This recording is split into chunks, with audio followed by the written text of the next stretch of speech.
Why living in Portugal has become impossible. Portugal is worse than you think. Just 10 years ago, you could buy a home in Lisbon for €1,000 per square metre. Today, that same space would cost you over 2,500, a staggering 250% increase in less than a decade. This isn't an outlier. In 2022... Man, less than a decade. Não é less than a decade.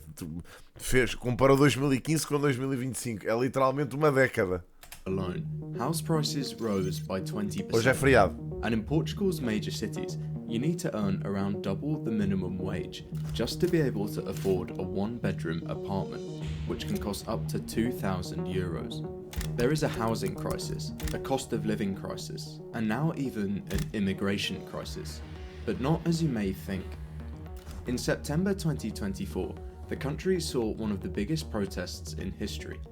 Thousands took to the streets to protest, but not against the government. Their target was a modern phenomenon: tourists and wealthy foreigners.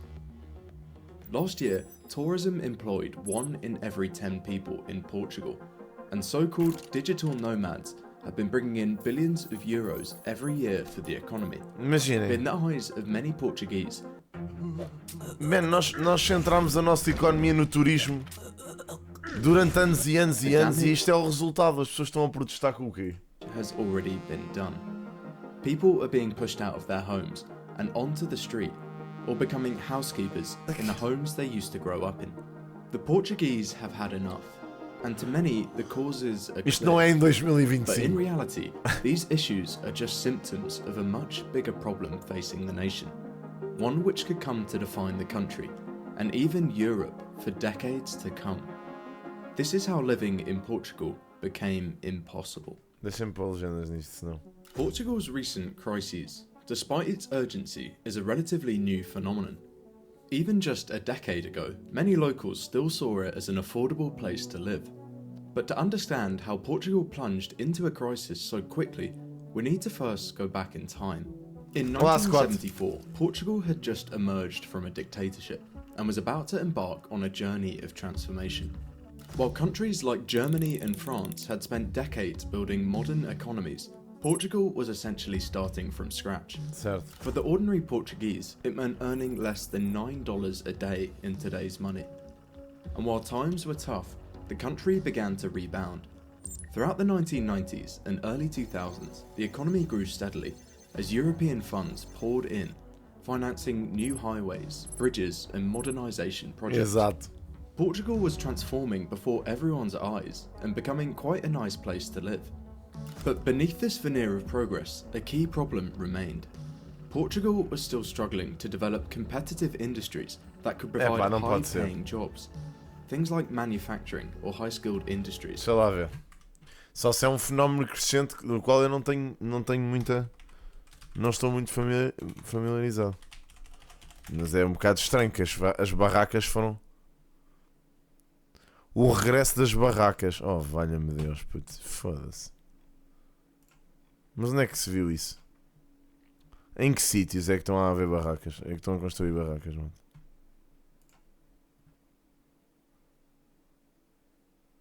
Em Loures. Foda-se. Aí é bem, puto. Que desgraça do caralho. Aí é minha Nossa Senhora. Meu Deus, puto.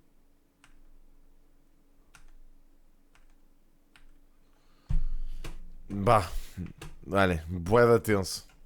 Instead, the country was increasingly shifting towards a service economy, and one sector in particular was growing faster than all the others: tourism. Epá, tá bem, Ivo, mas isso é muito difícil.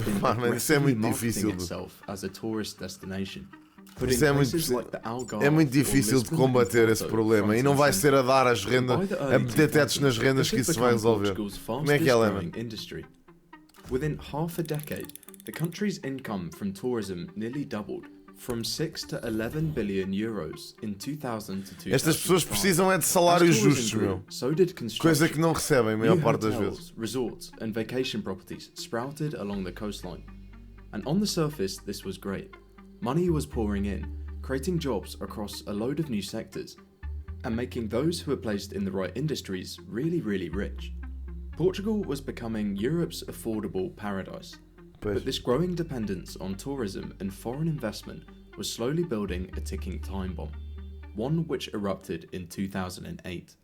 Before we dive further in, I want to say a big shout out to today's sponsors, Heroes of History.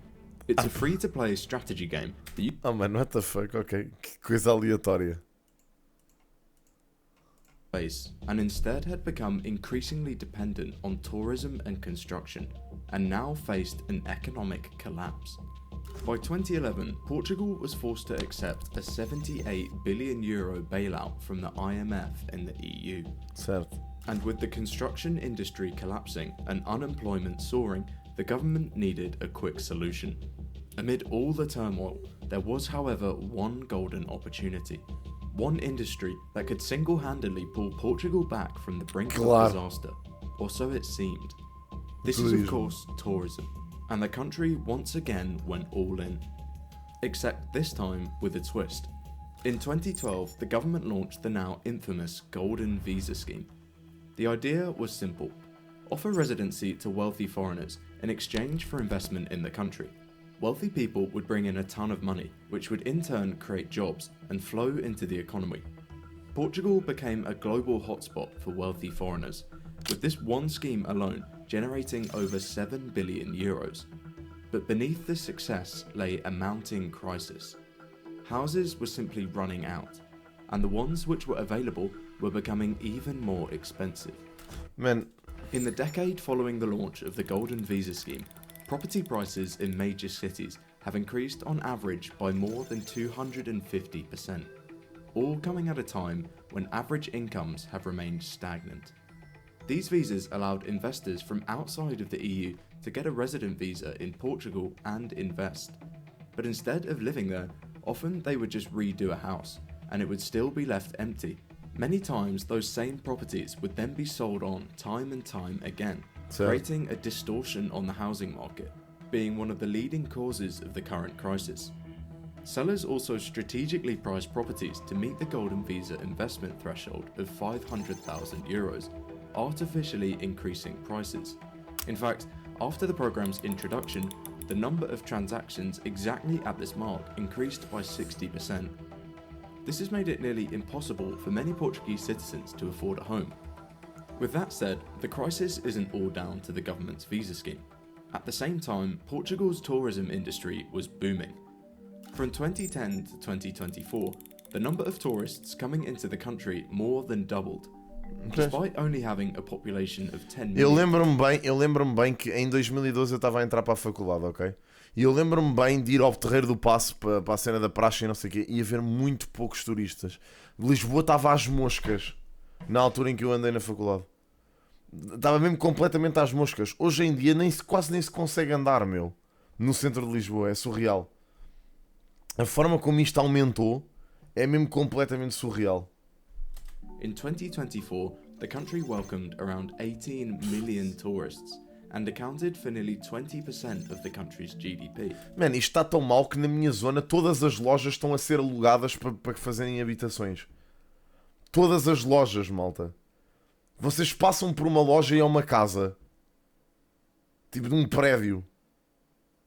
É surreal. Tipo, imaginem, quando isso começa a chegar aqui, é porque Lisboa está mesmo atafolhada de gente. Pá, eu vivo no cu de Lisboa, literalmente, no cu. Ok? Portanto, se isto está a começar a ficar cheio aqui, imaginem no centro de Lisboa. É demais mesmo. Isto parece o Algarve. O Algarve durante o verão é isto. As pessoas vão viver para as garagens para alugarem as casas. Isto é o Algarve. Desde sempre que me lembro, em Manta Rota, lembro-me bué da bem de estar a andar na rua e estar a passar pelas pessoas a viver nas garagens. Lembro-me bué da bem disto. Em 2013, 2014 isto já acontecia. Which is almost €60 billion every single year. For context, this rate is one of the highest in Europe. Neighbouring France and Spain are both also tourism hubs, but this figure only makes up around 13% of their economy. Esqueçam. While tourism has certainly had many negative effects, it did also revitalize entire regions. After the financial crisis, Many parts of the city É o que eu digo, were in compensa economic mais é viver para o freefall, and Alentejo. streets and buildings were often derelict. But with this boom in tourism, things changed, as investors flooded in, restoring historic buildings and bringing lots of much needed money into É many começar a areas. investir nas cidades do For interior. many, this É a was única a coisa que se lifeline. pode fazer. It created hundreds of thousands of jobs. And Começar a investir em Porto Alegre, em Castelo Branco, na Guarda, nessas cidades do interior. Para haver um fluxo maior de pessoas a ir para essas zonas. Porque as pessoas fogem dessas zonas também porque não há nada. Não se investe. Está tudo desatualizado. Uma pessoa quer um serviço qualquer, não há trabalhos, não há empresas, não há nada. É descentralizar. A única hipótese é descentralizar. Pá, é deixar Lisboa para os turistas. Literalmente, não há muita coisa a fazer. Claro, é isso. É isso. Essa falta de investimento no interior também é fedido. É uma coisa que também não está a pumped facilitar. money into local businesses, saving the economy from further disaster. But despite this, many people have now had enough, thinking it's simply gone too far. While tourism created jobs, they were predominantly in low-paying and seasonal sectors. The average tourism worker earns around €1,200 a month, Não há mesmo, which Sara. can be É barely muito enough to complicado. cover rent in most major cities. In the Algarve, Portugal's most tourism-dependent region, many tourism workers cannot afford to live in the communities they serve, with some commuting for hours each way from inland areas where housing is still somewhat affordable. In reality, most of the benefits from tourism go to a select few, those that already have land, buildings, or means to take advantage of the boom. It's therefore perhaps not surprising that Portugal has one of the highest levels of wealth inequality in the developed world, Claro. and this is what the tourism boom has been fueling. All of these tourists need somewhere to stay, and hotels, short-term rentals, and Airbnb properties have exploded in number, squeezing out long-term housing options for locals. Today, major cities in Portugal are dominated by tourist flats. In 2020, they represented over 11% of the housing stock, and in areas like the historical neighbourhood of Alfama, now 60% of the houses are used for short-term rentals. Meu Deus, bro. Paired with the Golden Visa scheme, which brought in tens of thousands of wealthy foreigners, and it's easy to see why Portuguese citizens are now being priced out of their own homes. In the last 4 years alone, in Lisbon, prices have surged by 57%. In Porto, a staggering 61% increase, Meu Deus, bro. and in the Algarve, up by 51%. But here's where things get interesting.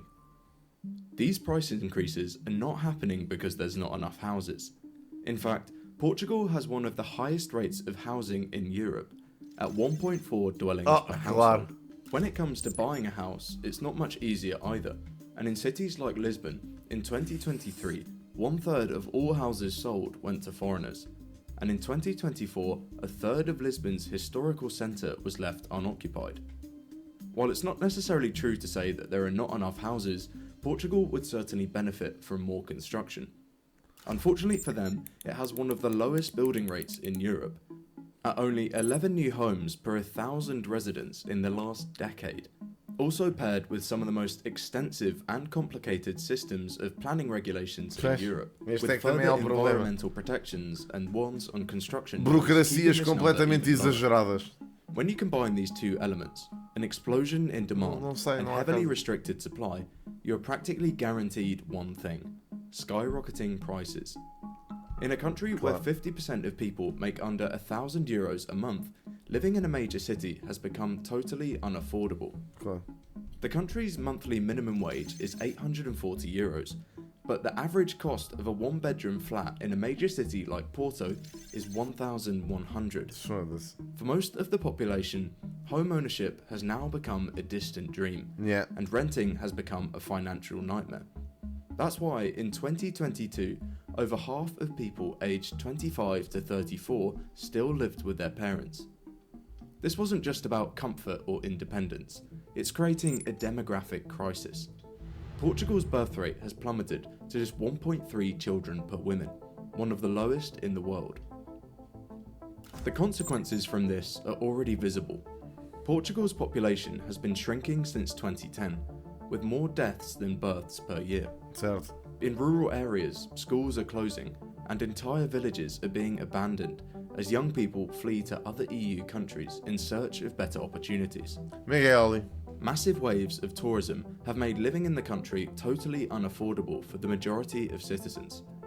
So you might be wondering what the government is doing to curb this housing crisis, which in part they created. Well, unfortunately not very much. In fact, in 2022, the government doubled down, launching a new The YouTube Music app can sense what you like from the moment you open the app. digital nomad scheme. This allows remote workers to live in Portugal while benefiting from tax breaks and a lower cost of living. Meu Deus, bro. But to qualify, workers must earn at least 2,800 Que euros a absurdo, month, puto. a healthy 4 times the country's Claro, minimum como é que wage. alguém consegue competir com esta malta? In A another comprar effort casa? to Claro que não seemingly punish conseguem. their citizens, this has created a massive influx of wealthy foreigners, while simultaneously imposing measures that make it nearly impossible for locals to secure housing.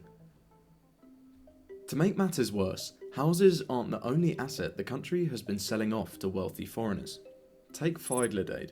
Founded in Fidelidade. 1808, it's Portugal's oldest and largest insurance company, commanding over 30% of the market share. For generations, it was seen as a pillar of reliability, an institution deeply woven into Portugal's financial and economic fabric. Pois. Yet in 2014, something changed. The company was sold, and not to a Portuguese buyer.